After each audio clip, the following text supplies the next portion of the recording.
Hi everyone, welcome back to English Update. In IELTS preparation, we don't have any specific task for grammar.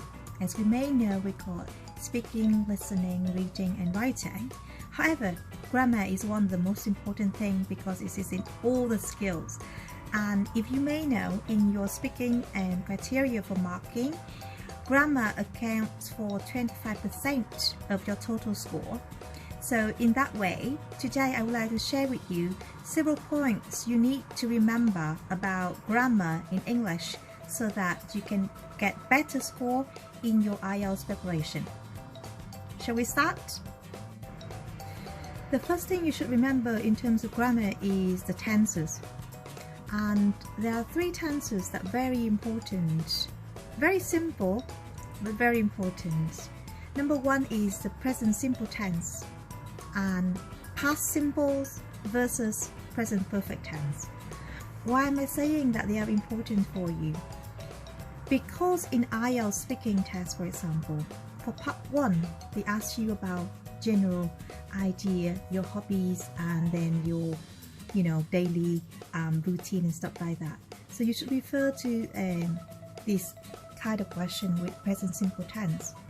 However, in part 2, they switch to telling story about what happened in the past. And from my experience, lots of students kind of mix up between past simple and present tense at that point. I think because in Vietnamese language, we tend to refer to tenses quite casually, so we don't pay attention to such things. But in English, if you refer to the past, you definitely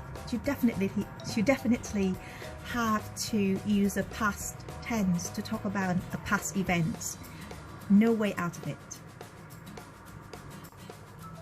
Also, with regards to the present tense and the past simple tense, whenever you describe task 1, you have to think about what happened in the past, stay in the past, which means if the data belongs to the past tense, look at the years, look at the date, look at the time, and think about what tense you must use throughout the essay from the beginning.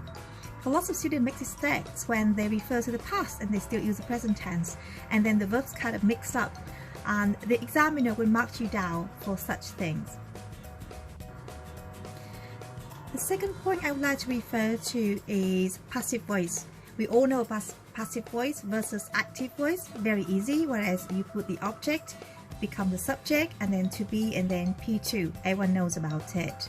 However, when it comes to IELTS, you have to think about passive voice as the way to describe task 1's process in writing, and also in task 2, it makes you sound more impersonal and more formal in your language. For example, instead of saying I believe, you say it is believed that. Then your sentence may sound more formal, which is in academic writing style that they expect you, as examiner would expect you. The last point, number 3, that I would like to talk about is the modal verbs. Can, could, may, might, must. We may know the certainty level for each from may, can, will, must and might, but sometimes we're not so sure, and that can be tricky for you when it comes to reading and speaking. Why am I saying that? Because in the reading, they may use a modal verb to trick you into is it possible or not, something might happen. Alright? And also in speaking, in part 3 in particular, the examiner often asks you to contemplate or imagine what would happen in the future, or also asking about your opinion.